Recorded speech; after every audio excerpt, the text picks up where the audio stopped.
截止到现今，俄乌战争已经持续了9个多月了。如果说目前战场上哪个战线最为激烈的话，那必然是围绕东部的巴赫姆特。俄乌双方围绕该地区的战争已经持续了6个多月，双方的伤亡更是看不到尽头。因此，外界称巴赫穆特战役呢是一个比马里乌波尔还要残酷的绞肉场。那么，现今该地区的战况如何？巴赫穆特市，该地最早是建立于大约450年前。当时，俄罗斯的首位沙皇伊凡4世下令建立了巴赫穆特。早期呢是作为防御克里米亚鞑靼人的前哨基地，在经历过数百年的岁月变迁后，战争灾难再次光临了巴赫穆特。现今呢，该城虽然只是一个居民不过7万人的小城市，但是该区域在俄乌战争爆发不久后呢，就因为地处在巴赫穆托夫卡河岸的地理位置，成为了俄乌双方争夺的战略要地。而近期随着北半球冬季的到来，雨水和低温对堑壕中的双方士兵造成了重大影响。根据美国《纽约时报》的报道，该地区已经成为了9个月以来俄乌双方交战最惨烈、最血腥的战区，那里已经成为了现实世界中的地狱。根据12月1号的最新进展，俄罗斯国防部向外宣称，俄军进一步控制了库尔久莫夫卡镇，而这也是从11月30号以来，俄军宣布控制的巴赫穆特区域的第4个据点了。另外呢，俄军还宣称在红利曼、库皮扬斯克和顿涅斯克南部方向击退了乌军发起的攻势，并打击了乌军人员、坦克等众多武器装备。与此同时呢，乌克兰武装部队总参谋部在当天的社交媒体呢也发布战报宣称，俄军集中兵力在巴赫穆特方向发起了猛烈进攻，期间使用了火炮和坦克对该方向多个据点发动炮击。除此之外呢，红利曼和库皮扬斯克方向的俄军依然处于守势。而在此期间呢，乌空军在当天对俄军人员和武器装备集中区域以及防空导弹阵地进行了多次空中打击。整体看下来，巴赫穆特战况依旧是相当焦灼。其实早在5月中旬，在其他战线遭遇了多次失利之后呢，俄军便集中了大量精锐部队和技术兵器，对乌军控制下的巴赫穆特发起了猛烈进攻。截止到现今，双方交战已经持续了6个多月。期间呢，俄军使用空军战机和大口径火炮，反复打击了巴赫穆特几乎所有值得轰炸的目标。原本十分茂密的树林，现在早已经不见了踪影。平原更是在众多火炮的反复轰炸之下，变得如同月球表面一样坑坑洼洼。但要说地区最残酷的画面，还要看农田区域。现今的俄乌双方争夺的重点是城市和居住点。由于这些地区位于居民活动周边，农田因为土质较为松软，而且大多呈现外包围的状态，因此交战双方都将其作为最合适的堑壕挖掘地带。相较于电影当中呢一般呈一条直线的壕沟，巴赫穆特区域的堑壕不仅四通八达、蜿蜒曲折，而且还集了交通、生活、防炮、战地救护等功能。虽然是双方士兵仅有的容身之处，但是也让他们厌恶不已的地狱。近几日呢，随着该地区接连不断的降雨，积累的雨水已经倒灌入堑壕，形成泥水了。双方士兵每天都要在一片泥泞中生活作战。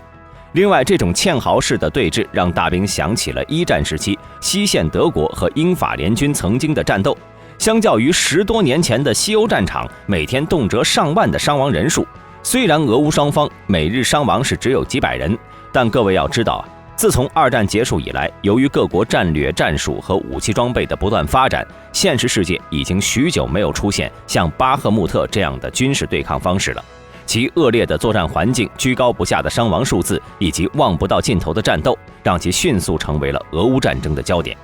现今俄罗斯方向的参战主力是臭名昭著的瓦格纳雇佣兵集团。根据战争爆发之前的信息，俄军该集团军的兵力大概为2万人，但是自从俄乌冲突爆发以来，截至8月份网上传出的信息，瓦格纳的兵力已经超过了2.8万人。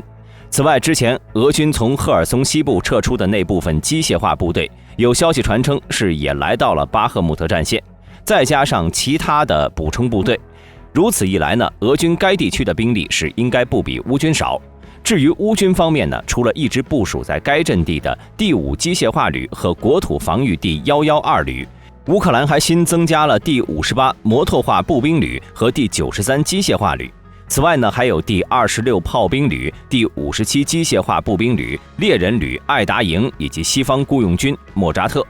目前乌军在该地区周边部署的兵力已经超过了8个旅，总人数已经达到甚至超过了4万人。如此强大的防御力量，全部放在了一个原本只有7万人的小城市，可以想象会有多强的防守密集度。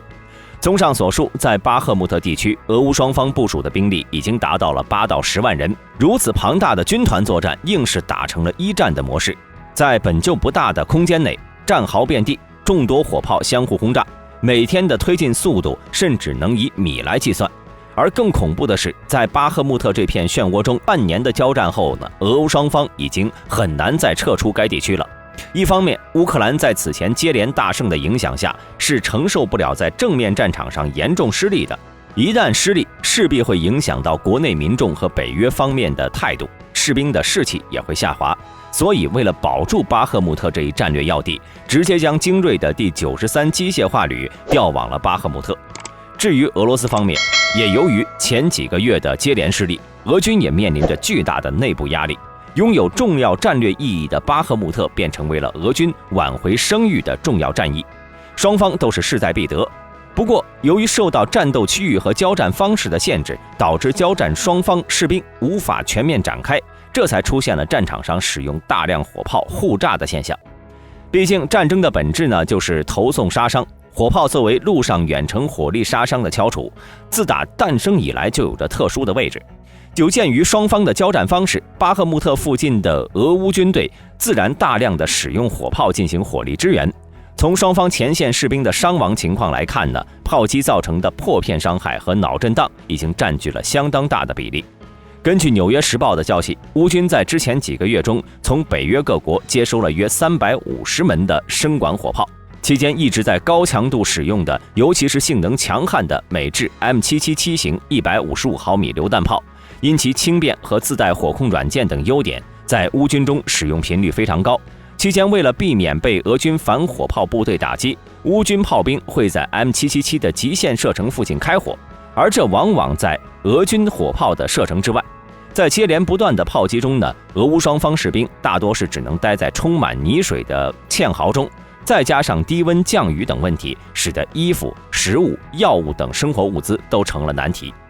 堑壕脚等典型的疾病也开始逐渐出现了，这也是现代战争最为残酷的一幕。毕竟，原本以现今的医学水平和物资供应来看，这些问题其实都只是小问题，只是因为出现在了一线战场才成为了大问题。其实，双方士兵只需要离开前线，就能轻松解决所有问题，但这一点呢，却是最难做到的。好了，说了这么多，俄军为什么要猛攻巴赫穆特呢？首先，各位要知道，除了巴赫穆特区域，俄军在其余多条战线上还是处于守势的，但是唯独在巴赫穆特、阿夫迪夫卡、马林卡、武赫达尔一线，仍在集结大量的兵力进行猛攻。那么，致使俄军这么做的原因是什么？此前专家分析认为，由于进攻巴赫穆特的主力是瓦格纳雇佣兵，再加上此前该部队从罪犯中征召人员和高薪资，使得他们必须持续进攻，以此来证明自身的价值，并在之后从俄国防部争取更多的经费。另外，美国智库战争研究所的观点认为，瓦格纳有可能继续伪造在巴赫穆特战场取得的有效进展的说法，借此将瓦格纳描绘成了在乌南部和东北部持续失利的情况下，至少在一个地区取得了进展。简单来说呢，就是瓦格纳在巴赫穆特就是演习，其他3个区域的战斗，尽管其他地区的激烈程度是远不如巴赫穆特的。现在由于冬季的到来，又有了一个新的解释。首先呢，老话常说，最好的防守就是进攻嘛。俄军的主要目的还是稳住整个战线，进而为动员兵赢得装备补充和素质训练的时间。此前呢，俄总统普京在9月21号宣布了部分动员，当时采用的措施是分流，也就是先将近6万动员士兵送到乌东战场，剩下的24万人继续留在国内训练。期间呢，俄军从各方面加速调集装备物资，用巴赫穆特的进攻牵制了包括乌军第93机械化旅在内的大部分主力。其次呢，就是俄军想要提前占据有利位置，借此为冬季战做准备。这几处区域中，巴赫穆特最为重要，由于其距离周边城镇都比较远，一旦无法占领，部队呢就必须在野外构筑阵地，而在冬季气温低的环境下呢，会极大影响武器装备的故障率，再加上部队需要取暖，就会有很大的后勤压力，因此攻占巴赫穆特就显得尤为重要。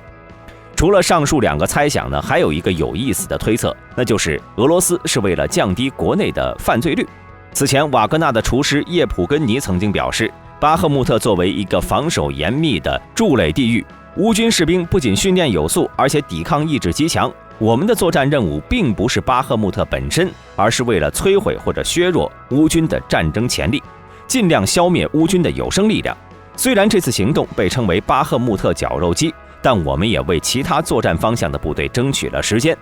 其实呢，叶普根尼还有一句话没说，那就是俄罗斯通过巴赫穆特战场有效地降低了俄罗斯未来几年的犯罪率。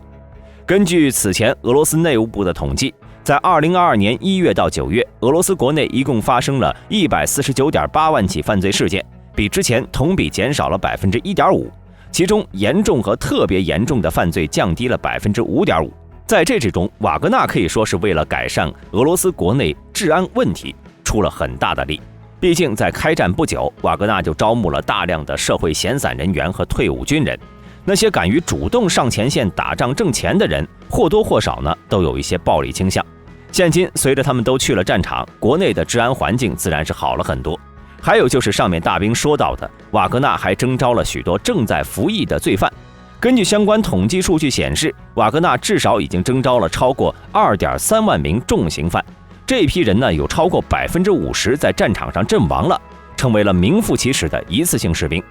从某种意义上来说，确实帮助俄罗斯降低了未来几年的犯罪率。那么说完这些，我们再来谈谈乌军为什么如此看重巴赫穆特。首先就是上面说到的，巴赫穆特是一个极具战略意义的地方。虽然战争爆发之前，朱日霍夫卡、阿夫迪夫卡以及康斯坦丁诺夫卡分别是位于巴赫穆特3个方向核心阵地，即斯拉维扬斯克、克拉马托尔斯克双子城。一旦巴赫穆特失守，乌军呢将很难继续在双子城立足了，俄军前进的脚步也会变得势不可挡。因此，乌军是必须死守这里，为此不惜代价的投入大量兵力，甚至将精锐中的精锐第93机械化旅也投到此地。不过呢，从现在战场的情况来看，俄军在地势方面是有着一定优势的。要知道，巴赫穆特是一个典型的河谷地区，也就是两边高中间低，而巴赫穆特呢就是中间的低洼。简单来说，处于高处的俄军能够随意的轰炸乌军，但乌军由于地势很低，很难还手，导致巴赫穆特成为了俄军炮兵的最爱。上面讲瓦格纳时呢，大兵还提到过，俄军可能是并未想攻下巴赫穆特，只是要不断的采取包围消耗的形式，用大量火炮不断的消灭乌军的有生力量。这也让大兵产生了一个疑惑，乌军为什么不撤到对岸的山脊上建立防线呢？这样一来，虽然俄军占据了巴赫穆特，但是乌军就能利用巴赫穆特的低洼不断消耗俄军了。